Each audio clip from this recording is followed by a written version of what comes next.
Welcome back to Titan Academy. In this video, we will cover Chart Interactivity actions.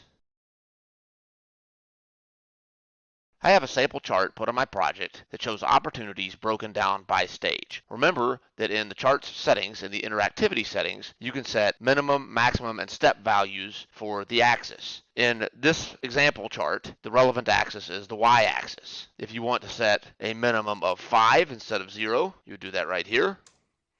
If you want to set a maximum of, say, 25, you would set it right here. And if you want the step to be something other than the standard 10,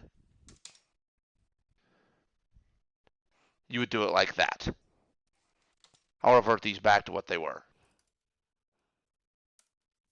You can also set these values dynamically and make the chart interactive as such. I'll go ahead and show you how to do that. I'll add some input fields here. Let's add 3 number fields.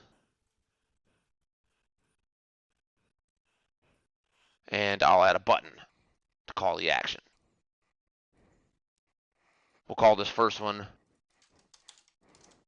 y-axis minimum, second number field, y-axis maximum,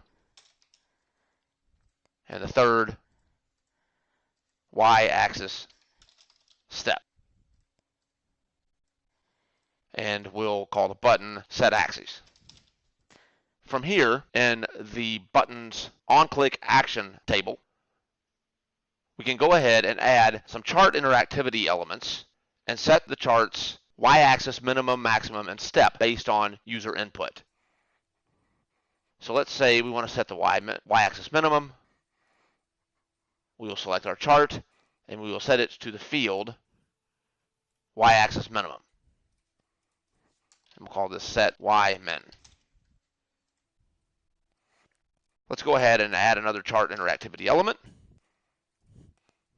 And we'll set the y-maximum for the chart opportunities by stage based on the field y-axis max. And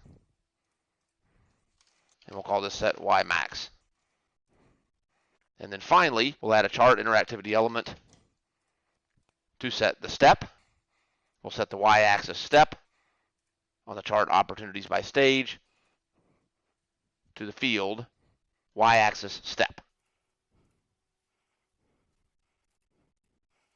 And we'll call that set y step. Let's go ahead and preview that and see how it looks. When the page first loads, the chart y-axis will be set to the defaults. So if we want to set the minimum axis to 5, the maximum to 25, and the step to 10, we'll enter those values here, click our button, and there we go. And that is how it's done.